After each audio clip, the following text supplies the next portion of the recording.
जिंदगी की राह में कहीं खो गया है इंसान। मंजिल मिल जाएगी, जरा खुद को तो पहचान। हौसलों को कर बुलंद, पूरे होंगे अरमान। ऊंचे हो विचार, मुश्किलों में हो मुस्कान। राजयोग के राज को जान, जिंदगी बने आसान, जिंदगी बने आसान, जिंदगी बने आसान। नमस्कार दोस्तों, ओम शांति। स्वागत है आप सभी का हमारे प्रोग्राम जिंदगी बने आसान में। दोस्तों, अपने बीते हुए कल की उदासी को और अपने आने वाले कल के भय को कभी भी अपने आज पर हावी मत होने दीजिए, क्योंकि जो आज है वो कल फिर कभी भी लौट कर नहीं आएगा। इस खूबसूरत बात के साथ आज के प्रोग्राम की हम शुरुआत करते हैं। हमारे साथ है जाने माने मनोचिकित्सक डॉक्टर अवधेश शर्मा जी। ओम शांति। ओम शांति। Welcome to our show. Thank you very much, pleasure. Doctor साहब, अभी तक हमने 2-3 एपिसोड्स में जो बातें की, जो कहीं ना कहीं रिलेशनशिप्स को बेहतर बनाने की हमारी कोशिश है, इसमें हम काफ़ी हद तक कामयाब तो हुए हैं। लेकिन अब मैं जानना चाहती हूँ कि एक रिश्ता जो क्रिएट होता है, उसकी शुरुआत तो जब हम पैदा होते हैं तब से ही हो जाती है। जैसे एक छोटा बच्चा, उसका सबसे पहला रिश्ता जो क्रिएट होता है वो अपनी मम्मी के साथ होता है। तो क्या उसी लेवल से हमारे जो रिलेशनशिप की जो कड़ी है वो शुरू हो जाती है? देखिए, एक्चुअली रिलेशनशिप की जो सचमुच कड़ी है वो बच्चे का गर्भ में आने से पहले ही शुरू हो जाती है। ओह, ओके। क्योंकि ज़्यादातर अगर आप देखें तो प्रेगनेंसीज प्लान्ड होती हैं, जिसका मतलब ये है कि माँ बाप सोचते हैं कि अब एक नई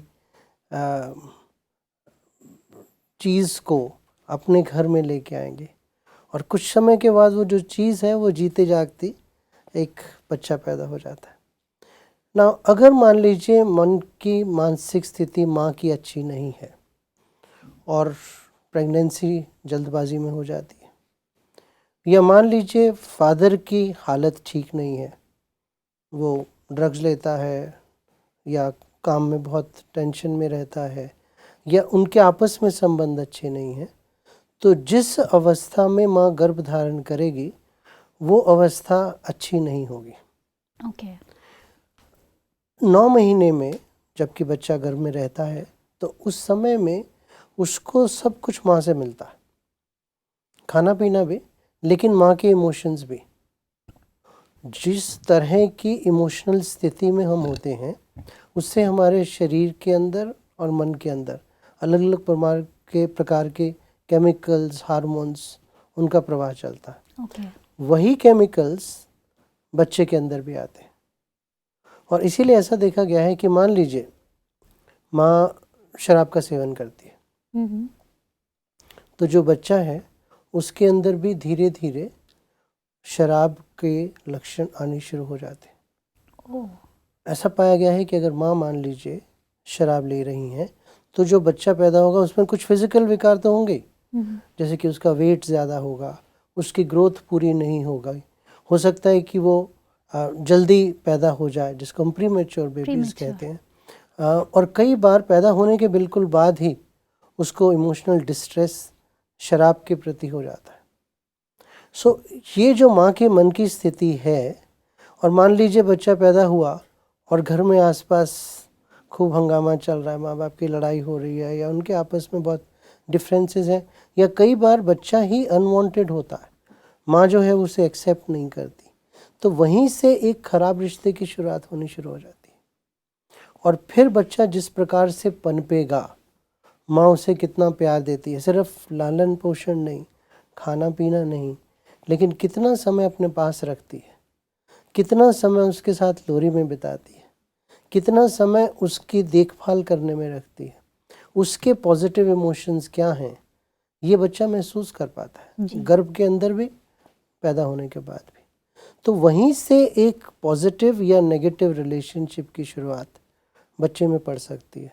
और फिर धीरे धीरे धीरे धीरे जैसे जैसे बच्चा बड़ा होता है, तो जो घर का माहौल है, जिस प्रकार से लोग आपस में एक दूसरे की बात करते हैं, एक्सपेरिमेंट्स हुए हैं जिसमें मान लीजिए एक घर का माहौल बहुत ख़राब है और लोग एक दूसरे पे चिल्लाते हैं, ज़ोर ज़ोर से बोलते हैं, एक दूसरे को उल्टी सीधी बातें कहते हैं, तो ऐसा पाया जाता है कि कुछ हद तक बड़े होने के बाद बच्चों में उस प्रकार की आवाज़ों का भय या उस प्रकार के माहौल का भय बनना शुरू हो जाता है।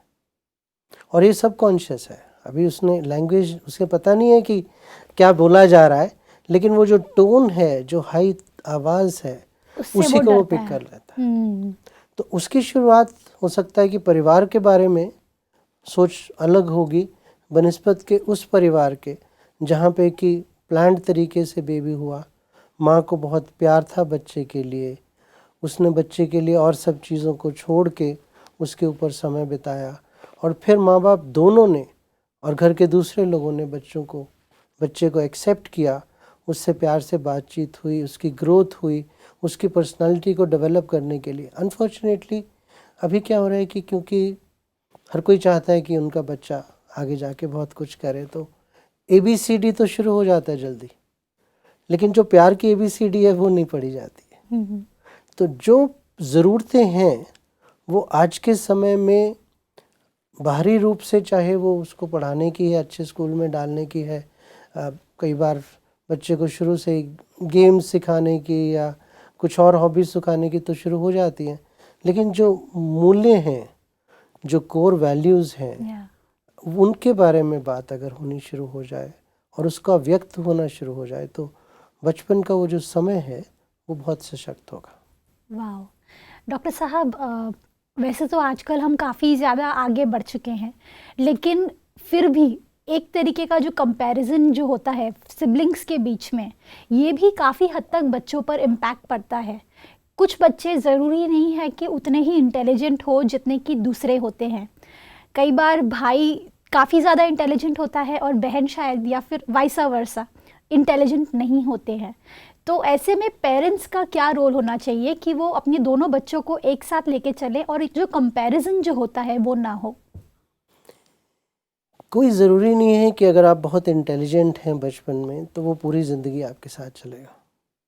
ऐसा भी पाया जाता है कि जो हमारी इंटेलिजेंस जिसको बोलते हैं, हम कोई भी अच्छे से अच्छा व्यक्ति भी 4 से 5% से ज़्यादा उसका इस्तेमाल नहीं करता। जो हमारी पोटेंशियल है वो कम से कम 20 गुना मे बी मोर ज़्यादा है उसके जितने की हम यूज़ करते हैं। तो किसी को ये कह देना कि वो बिल्कुल इंटेलिजेंट नहीं है, सबसे बड़ी गलती एक्चुअली समाज वाले यही करते हैं, क्योंकि उस समय में शायद किसी चीज़ में वो दूसरे से ज़्यादा अच्छा नहीं कर पा रहा। हमारे समाज में एटलीस्ट एक बहुत बड़ा मुद्दा जो रहा है जेंडर इनइक्वालिटी का, करेक्ट, जिसमें कि लड़कियां जो हैं उनको शुरू से ही एक अलग तरह के रोल के लिए देखा जाता है, और ये आज के समय में भी एक सच्चाई है। वो तो हमेशा ही रहेगा, क्योंकि हम कितना भी कोशिश करते हैं कि वैसे तो आज हम देख ही रहे हैं कि कितनी चीज़ों में लड़कियों ने लड़कों को पीछे छोड़ दिया है, कितने स्ट्रीम्स में ऐसा देखा गया है, लेकिन फिर भी आज भी अगर एक बेटी घर में पैदा होती है तो अलग फीलिंग्स आती है as compare to a brother. ऐसा क्यों? देखिए, वो बहुत सालों का एक रहा है, इसलिए शायद कि कभी सोचा जाता था कि उसकी शादी करनी होगी, उसमें पैसा खर्चा जाएगा, या कुछ हद तक उन्हें प्रोटेक्ट करना होगा। ये सोचा जाता था कि वो वल्नरेबल हैं फिज़िकली या सेक्सुअली और उसकी वजह से दिक्कत हो सकती है, या सिर्फ दबाने के लिए, एक जिसको मेल शॉविनिज्म कहा जाता है, कि उनको दबाने के लिए ही मेल्स ने सोचा कि अगर उनको यही सोचा जाए कि साहब ये कुछ तरह के ही काम कर सकती हैं, उसी के लिए पैदा हुई हैं। बट ये एक सच्चाई फिर भी परिवारों में आज भी रहती है कि जहाँ उन्हें जितना रिसोर्सेज मिलनी चाहिए, चाहे पढ़ाई के लिए, चाहे हेल्थ के लिए, चाहे चीज़ें सीखने के लिए, चाहे ग्रोथ के लिए, चाहे जितना उनको एक्सपोजर मिलना चाहते हैं चाहिए उसके लिए, वो नहीं हो पाता। तो वहीं से जब कंपैरिजन होने शुरू हो जाते हैं तो कहीं ना कहीं ख़ास तौर पे लड़कियों को ऐसा लगता है कि वो या तो कम है, या उनमें अंदर से इस तरह की भावनाएं होनी शुरू होती हैं कि उनको दबाया जा रहा है। सिबलिंग राइवलरी एक्चुअली हर केस में होती है, ओके। बिकॉज देखिए माँ बाप का प्यार है, अब एक ही दिन में वो डबल नहीं हो जाता। जैसे ही दूसरा बच्चा पैदा हुआ तो उस समय में कुछ देर के लिए उनका ध्यान जो है वो जो नया बच्चा है उस पे जाता है, क्योंकि उसको थोड़ी सी ज़्यादा ज़रूरत है, समय की भी, रिसोर्सेज की भी, प्यार की भी। लेकिन ऐसे में अगर वो बड़े बच्चे को अपने साथ लेके चले कि वो भी केयर गिवर बन जाए, और अगर ख़ास तौर पे थोड़ा सा गैप ज़्यादा है तो उसको छोटे बच्चे की केयर के लिए अपने साथ लिया जा सकता है कि अच्छा तुम इसका हाथ पकड़ के बैठ जाओ, उसे इम्पोर्टेंस महसूस होगी। अगर ये कहा जाता है कि अच्छा मम्मी जा रही हैं कुछ काम करने, अभी तुम पीछे संभालो, या तुम बड़े हो तो तुम्हारा, क्योंकि जैसे मैं बड़ी हूँ मैं तुम्हें प्यार करती हूँ, ये तुम बड़े हो तो तुम उसको ज़्यादा प्यार करो। तो किस भावना से उसको एक रोल दिया जाता है, उसको इम्पोर्टेंस दी जाती है, अगर ठीक तरीके से दी जाती है तो कई बार आप देखेंगे कि सिबलिंग राइवलरी तो खैर ख़त्म ही हो जाती है, लेकिन जो बड़ा है वो दूसरे छोटे बच्चे को ज़्यादा ध्यान करके, ज़्यादा प्रोटेक्ट करके, और वो चीज़ हमेशा पूरी ज़िंदगी चलती है। लेकिन साथ ही साथ ये भी देखा गया है कि कई बार सिबलिंग राइवलरी जहाँ पे कि ख़ास तौर पे पेरेंट्स उस चीज़ को बढ़ावा देते हैं, पेरेंट्स ऑब्वियसली एक को दूसरे के ऊपर बढ़ावा देते हैं, या एक का ध्यान बिल्कुल नहीं रखते और दूसरे को रखते हैं। और कई बार पहला अगर डॉटर है और दूसरा सन है तो सारे के सारे इम्पोर्टेंस उसे दी जाती है, तो वो चीज़ पूरी ज़िंदगी चल सकती है। क्योंकि उस तरह के जो नकारात्मक एक्सपीरियंसेस हैं, जब शुरू में कष्ट हुआ तो शायद छोटे थे कह नहीं पाए, लेकिन जैसे जैसे बड़े होते जाते हैं आपस में जो प्रतिस्पर्धा है वो बढ़ती जा सकती है। तो उसके लिए पेरेंट्स को 2-3 चीज़ों का ध्यान रखना पड़ेगा। हर बच्चा यूनिक है और हर बच्चा over a period of time अपने हिसाब से पनपेगा। करेक्ट। अगर हम उसकी लिमिट बना देंगे तो हम उसकी सोच को भी लिमिटेड कर देंगे। दूसरा, कई बच्चे जो हैं वो शुरू में नहीं पनपते, बाद में पनप जाते हैं, तो हर किसी को उसका समय देना चाहिए। और तीसरा कि करीबन 10% बच्चों में ऐसा देखा गया है कि उन्हें कुछ ना कुछ साइकोलॉजिकल प्रॉब्लम्स होती हैं। Okay. It includes mental retardation, it includes what we call as ADHD, attention hyper deficit disorder, जिसमें कि एक जगह बैठ नहीं पाते, किसी चीज़ पे ध्यान नहीं दे पाते, और पेरेंट्स उनसे बहुत ज़्यादा परेशान हो जाते हैं, स्कूल में भी नहीं एक जगह बैठ पाते तो इस वजह से उनको बार बार गालियाँ सुनने को मिलती हैं। लेकिन उनकी प्रॉब्लम कुछ और है, जब तक उसको नहीं देखा जाएगा तब तक वो बच्चा कुछ नहीं कर पाएगा। तो उसी के साथ साथ कुछ बच्चों में इमोशनल डिसऑर्डर्स होते हैं। टेम्पर टेंट्रम एक ऐसी चीज़ है जिसमें कि देखा गया है कि वो बहुत ज़ोर ज़ोर से रोने या चिल्लाने लग जाते हैं, ख़ास तौर पे पब्लिक प्लेसेस में। उन्हें कोई चीज़ चाहिए हो तो वो उस समय दूसरों के सामने जिद करके बैठ जाते हैं, कई बार बिल्कुल नीले हो जाते हैं, इतना रोते हैं। तो पेरेंट्स को नहीं समझ आता कि उसको संभालें कैसे, तो या तो उन पे उनका गुस्सा निकलता है और या वो जो भी चाहते हैं वो दे देते हैं। तो इन सिचुएशंस को अगर पहले जैसे भी ठीक करना है, अगर डॉक्टरी सलाह की ज़रूरत है वो भी कर लें, और उसके बाद ये समझ के कि वो उसके लिए सही ग्रोथ प्रोवाइड कर सकते हैं, प्लेटफॉर्म दे सकते हैं, लेकिन उसकी ग्रोथ अपने हिसाब से होनी है। करेक्ट। और उसमें अगर बिना कंपैरिजन के करेंगे, दोनों बच्चों को, तीनों बच्चों को जितने भी हैं घर में, उनको साथ में लेके चलेंगे, और पड़ोसी का बच्चा कितना आगे निकल गया या किसी और का भाई बहन का बच्चा कितना आगे निकल गया, उन कंपैरिजन्स को अगर कम रखेंगे तो हर किसी को अपनी ग्रोथ होने का मौका मिल पाएगा। करेक्ट। पर डॉक्टर साहब कई बार ऐसा होता है कि पेरेंट्स अपनी तरफ से 100% दे रहे होते हैं बच्चों को, हर तरह से उनकी इच्छाओं को पूरा करते हैं, लेकिन कई बार उनकी जो ज़िद है वो ज़िद को भी इतना ज़्यादा बढ़ावा दे देते हैं कि शायद उनके लिए जो हानिकारक चीज़ें हैं वो भी दे देते हैं, क्योंकि वो ज़िद समझते हैं कि भाई ये चुप हो जाए, इतना मुझे तंग ना करे। तो ये किस हद तक सही है, या फिर अगर गलत है तो इसे कैसे सुधारा जाए? देखिए, जहाँ पे एक फैमिली में ज़्यादा लोग हैं, ज़िद्दें वहाँ पे ज़्यादा पनपती हैं। अच्छा। अगर ग्रैंड पेरेंट्स हैं और ग्रैंड पेरेंट्स के लिए पहला लड़का घर में हुआ तो वो बहुत नायाब चीज़ समझी जाती है, तो उसकी हर बात मान ली जाती है। तो मम्मी ने कहा नहीं, लेकिन ग्रैंड मदर ने कहा कि कोई बात नहीं, छोटा ही है, दे दो। या मम्मी ने कहा नहीं और पापा लेके आ गए, या पापा ने कहा नहीं और मम्मी ने उसको प्रोवाइड कर दिया। तो बच्चा भी समझ जाता है कि इन दोनों के बीच में अगर कंपटीशन करवा दो तो मेरा काम निकल आएगा। करेक्ट। अच्छा, वो जानबूझ के नहीं करते, उस समय उनका पर्पस सिर्फ किसी चीज़ को जो उस समय उनके मन को अच्छी लगती है उसको प्राप्त करना है। लेकिन उसमें ये जो छोटी छोटी चीज़ें हम आज एग्जाम्पल दे रहे हैं, ये बाद में बड़ी होती जाती हैं। क्योंकि आज वो खिलौना है, कल वो शायद 12 साल की उम्र में गाड़ी चलाने का ज़िद हो सकती है, 16 साल की उम्र में कोई ऐसी चीज़ लेने की कोशिश हो सकती है, या कोई रिलेशनशिप हो सकती है जो कि मॉरली भी ठीक नहीं हो शायद और लीगली भी ठीक नहीं है, लेकिन उसका बीज जो था वो अर्ली चाइल्डहुड में पनपा। तो कोई भी चीज़ जो है वो छोटी नहीं होती है, अगर वो गलत है तो उसको उसी समय पे रोक देने की ज़रूरत है। शुरू में जब हम देखते हैं, जैसा आपने कहा कि बच्चों की ज़िद हो जाती है और सोचते हैं कि अरे बाकियों के सामने ड्रामा होगा, चलो मान लेते हैं या किसी के घर जा रहे हैं, वहाँ पे कुछ ना हो तो चलो मान लेते हैं। आप कहीं जाने की जल्दी में हैं तो बच्चा उसी समय चिल्लाएगा, उसे पता है कि आप जाने की जल्दी में हाँ कर देंगे। लेकिन ये सब गेम्स हैं जिनको कि अवॉइड करना पेरेंट्स के लिए बहुत ज़रूरी है। और शुरू में कुछ बार अगर आप फॉर्मली ना कहते हैं, लेकिन उस ना कहने के साथ प्यार पूरा देते हैं।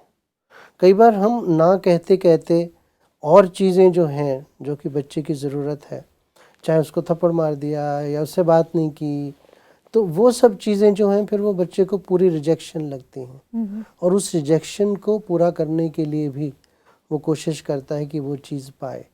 आपका प्यार पाने की कोशिश कर रहा है किसी चीज़ के बहाने।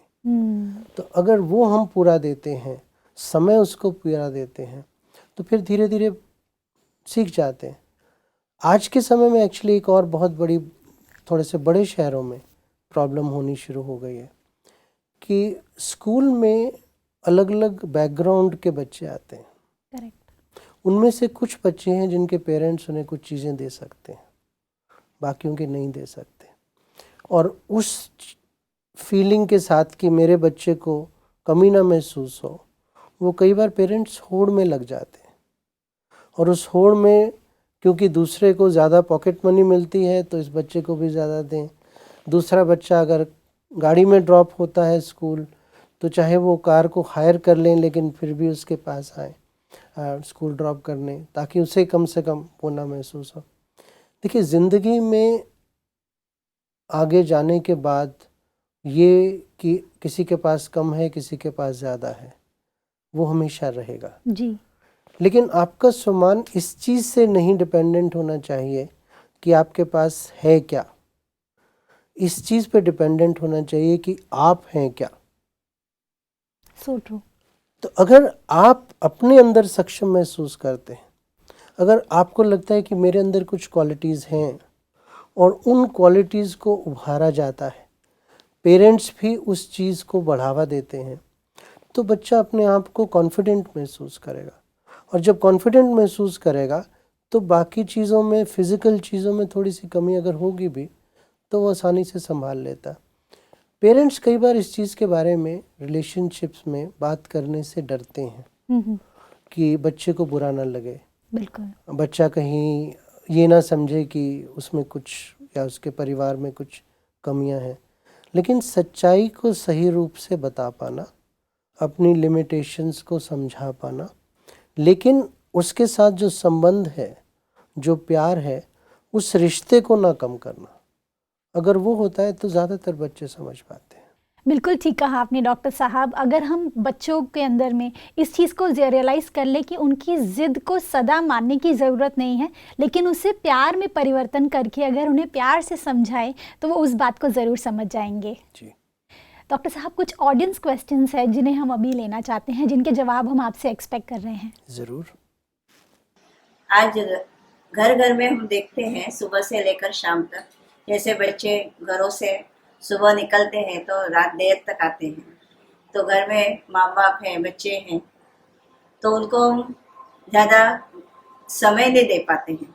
तो संबंधों में जो प्यार है वो प्यार बढ़ाना है तो कैसे बढ़ा सकते हैं, ये मेरा क्वेश्चन है। डॉक्टर साहब, हमारी ऑडियंस का इस तरह से क्वेश्चन है कि वो ये कहना चाह रहे हैं कि कई बार ऐसा होता है कि पेरेंट्स अपने बच्चों को उतना टाइम नहीं दे पाते हैं जितना टाइम वो एक्सपेक्ट करते हैं, जो एक बच्चे के लालन पोषण के लिए बहुत ज़्यादा ज़रूरी होता है। साथ ही साथ उनकी इमोशनल जो एक अपब्रिंगिंग होता है उसके लिए भी वो बहुत ज़्यादा ज़रूरी है, लेकिन वो ना देने के कारण बच्चे अपने आप को लेफ़्ट आउट महसूस करते हैं। ऐसे में क्या किया जाए? देखिए, ये आज के जीवन की एक सच्चाई बनती जा रही है, ख़ास तौर पे बड़े शहरों में, जहाँ पे कि जितना समय लोग ऑफिसेज में बिताते हैं वो बढ़ रहा है, और उसके बाद घर से आने जाने का समय भी बढ़ रहा है, और लोगों की महत्वाकांक्षाएं भी बढ़ रही हैं। जब घर में कोई बच्चा पैदा होता है तो ये प्लानिंग होनी शुरू हो जाती है कि इसकी हायर एजुकेशन के लिए कितना पैसा चाहिए, करेक्ट, और वो किस तरह की होनी चाहिए। और कई बार पेरेंट्स उस चीज़ को ये जस्टिफाई करते हैं कि अगर मैं इतना काम नहीं करूँगा या करूँगी तो आगे के लिए वो सब क्या होगा। लेकिन उस आगे आगे आगे के चक्कर में हम जो अभी है, जो कि फिर नहीं वापस आने वाला, वो भूल जाते हैं। तो एक बैलेंस को होने की ज़रूरत है। उस बैलेंस में हम ये समझ पा रहे हैं अभी साइंटिफिकली ऑल्सो कि पहले जो 5 वर्ष हैं बच्चे के लिए वो सबसे इम्पॉर्टेंट है। उसी दौरान में बच्चे के ब्रेन की ग्रोथ सबसे ज़्यादा होती है। ओके। उसी दौरान में लॉन्ग टर्म पर्सनालिटी के पैटर्न्स बनते हैं, और उसी दौरान में समाज में रह के, जिसको हम सोशलाइजेशन बोलते हैं, सही ढंग से जीने की कला क्या है वो बच्चे में डेवलप होती है। उसी क्रूशल पीरियड पर अगर हम उसकी ज़िंदगी से मिसिंग हैं तो वो सब काम बाय डिफ़ॉल्ट होगा या बाकी लोगों से वो सीखेगा। तो उस बैलेंस में जितना भी काम चल रहा है वो ठीक है, लेकिन अगर पेरेंट्स समय निकाल पाएँ इफ़ पॉसिबल, और अगर ना हो तो क्वालिटी समय निकाल पाएँ। कई बार पेरेंट्स पहुंच भी जाते हैं लेकिन उसके बाद भी सेल फोन पे या अपने कंप्यूटर पे या बाकियों से बातचीत करने में लगे रहते हैं। True. उसको क्या अच्छे से अच्छा भोजन देना है उसके बारे में इतना जानने और वो बनाने में इतना लगे रहते हैं कि जो एक रिश्ता है उसके साथ, वो रिश्ते को भूल जाते हैं। So that should take priority, that's one. Second, कि कई चीज़ें बच्चे समझाने से नहीं सीखते, दूसरे को देख के सीखते हैं। अगर हम उन्हें बहुत अच्छा ज्ञान दें लेकिन वो ना करें तो बच्चा जो हम कर रहे हैं वो सीखेगा। It is called role modelling. Correct. तो रोल मॉडलिंग में बच्चा आपको जो करते देखता है, अगर किसी प्रेशर सिचुएशन में आपको गुस्से के साथ डील करते देखता है और उसे बाद में आप कहें कि शांत रहो, वो शांत नहीं रहेगा। उसने ये सीखा है कि प्रेशर सिचुएशन में मुझे गुस्से के साथ डील करना है। तो अगर ये चीज़ें माँ बाप एक प्लान्ड तरीके से, देखिए अच्छा प्रोजेक्ट हम कुछ करने जाते हैं तो उससे पहले ये सोचते हैं कि इसके लिए हमें क्या क्या करना है। ट्रू। लेकिन जो एक प्रोजेक्ट है बेबी, जो कि पूरी ज़िंदगी आपके साथ चलने वाला है, और वो अगर प्रोजेक्ट तकलीफ़ में आएगा तो आपको भी तकलीफ़ होगी। तो उसके लिए समय, उसके लिए इन्फॉर्मेशन और उसके लिए आपस में मिलजुल के बोथ पेरेंट्स अगर प्लान कर सकें तो हो सकता है। आई वुड ऑल्सो से कि इन्होंने कहा कि बच्चों को समय नहीं मिलता, बच्चों को बाय डिफ़ॉल्ट बाकी चीज़ें हम सिखा देते हैं, लेकिन अगर हम इन्हें प्यार से आकर्षित करें, उनकी बात सुने, सिर्फ बोले नहीं, सिर्फ ये ना कहें कि तुमने ये करना है, लेकिन वो क्या करना चाहता है उसके बारे में देखें, तो बच्चा स्वतः ही आपकी ओर आकर्षित होगा। उसका नेचुरल बॉन्ड तो है ही फैमिली के साथ। ट्रू। हम कहीं ना कहीं उस बॉन्ड को जब वीकन कर देते हैं तो वो बाहर जाना शुरू हो जाता है। बिल्कुल ठीक कहा आपने डॉक्टर साहब। अगर कोई बच्चा गलती करता है तो हमें उसे समझाने की बजाय अगर हम खुद भी एज अ रोल मॉडल उस चीज़ को फॉलो करने लगे तो हमें देखकर बच्चे भी फॉलो करने लगेंगे। Thank you so much doctor साहब, thank you for coming in this show. Thank you, most welcome. दोस्तों, आज हमने क्या सीखा? एक छोटे से बच्चे का जब आगमन होता है इस दुनिया में, तभी से ही उसके रिश्तों की शुरुआत हो जाती है।